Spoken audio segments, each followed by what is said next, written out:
दिवसापासून अरण्यवास गमन करीत आहोत, तरी एकही दिवस एवढे श्रम आले नाही, परंतु आज खूप श्रम आले. हे जानकी, मी तुला पूर्वीच कथन केले होते की अरण्यवास पंथ फार कठीण आहे. तरी तू सई इकडे सेवा कर, तरी तू न एकटा आले. तरी आपण आता त्या थोडा वेळ विश्रांती घेऊ. आता पुन्हा मार्ग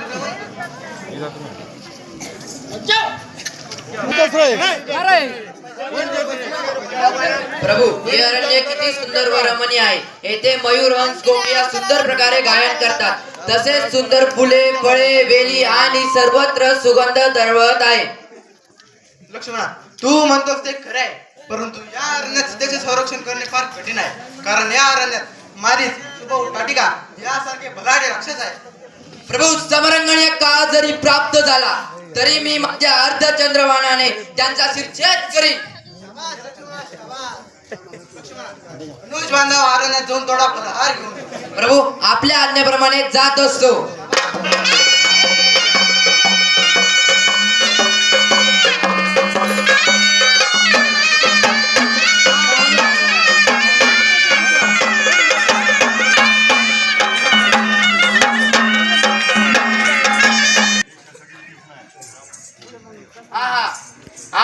हे शस्त्र किती तीक्ष्ण आहे. या वेळू गुंफाच्या झाडावर चालून पाहू, म्हणजे याची प्रचिती येईल. हे तर फारच विपरीत घडले. माझ्या त्यातून तर रक्ताचा प्रवाह वाहत आहे. माझ्या हातून कुणी महान साधू ऋषीमुनींचा वध झाला असे मला वाटते. ही बातमी प्रभू रामचंद्रांना सांगितली पाहिजे.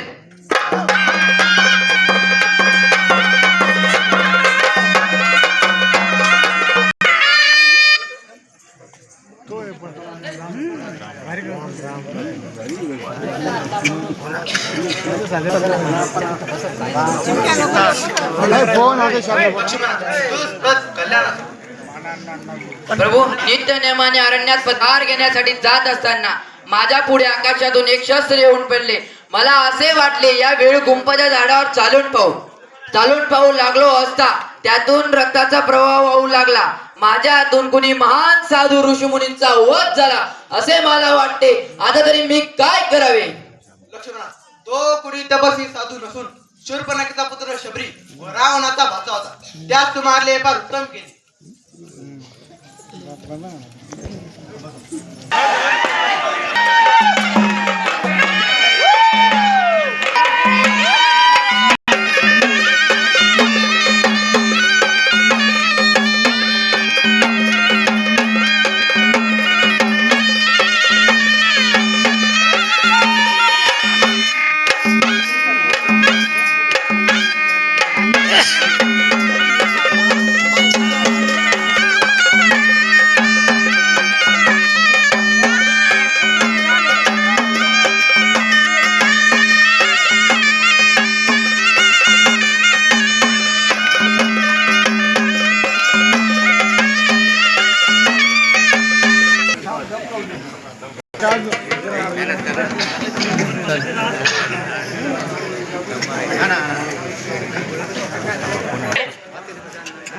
आज रात्री मला असे दुष्ट झोपणे पडले की माझा पुत्र शबरी अरण्यात तप करीत असताना त्या मानवाच्या काट्याने त्याचा वध केलाय.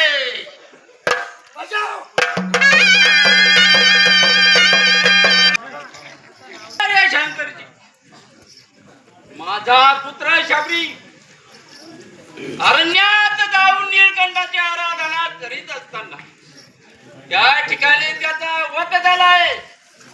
तरी त्या ठिकाणी कुणीतरी मनुष्याचे पावले उमटलेले मला दिसत आहे. तरी मी त्याच्या शोधाची जात असते.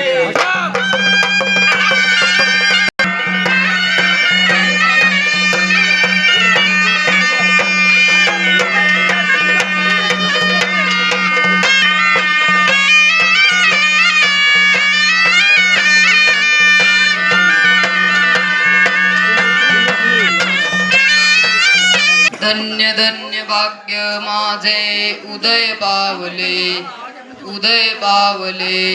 म्हणून आज मजसी स्वामी भेटले. प्रभू, मी कितीतरी दिवसापासून तुमच्यासारखा वर शोधत होती, तरी तुम्ही मला दृष्टीत पडले. माझ्या हातातील नवरत्नांची माळ तुमच्या गळ्यात घालते. माळ कशी घालिते एक सुंदरे वडील बंधू राम माझे आश्रमी राहिले, त्यांच्या से मज सिदाक एक तू करे. हे सुंदर श्री प्रभू रामचंद्र पंचवटीत आहे, त्यांच्याकडनं काहीतरी लेखी खून घेऊन ये, म्हणजे मी तुला ओरेन. वाजा वाजा.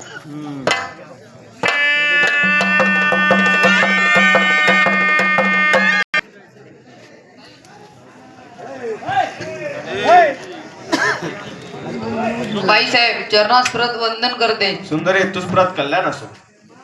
बाईसाहेब मला तुमची जाऊ होण्याची इच्छा आहे, तरी तुम्ही भाऊजींना सांगून मला काही लेखी कोण द्यावी. प्राणनाथ, या खरोखरच मला जाऊ शोभण्यासारखे आहे, तरी हिला लेखी गुण द्यावी अशी माझी इच्छा आहे. ही खरोखरची सुंदर स्त्री नसून एक मायावी राणी. तरी तू हिला लेखिकून देण्याचा आग्रह करू नकोस. ते काही असो, हिला लेखी कोण द्यावीच.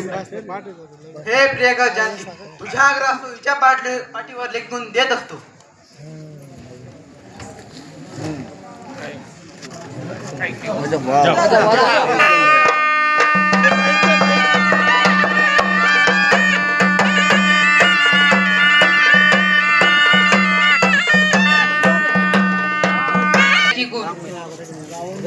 अवदसे लागलीस ग पिसे, तुझसे हे कसे नुपजते अजूनही नुपजते. अजूनही किती अगटित ही करणी श्रीमंत, वधू कुलवंत क्वचित गुणवंत. नुपजते जगती हा मार करुनी बेजार टाकितो. सर्वा परी सुंक जिंकले वासना. सर्व वासना नसो निकरसी चेतना. दुर्गती होती चालती हो येतून सुंदरे, तुझे नाक व स्तन कापून मी हवी तशी विटामना करतो.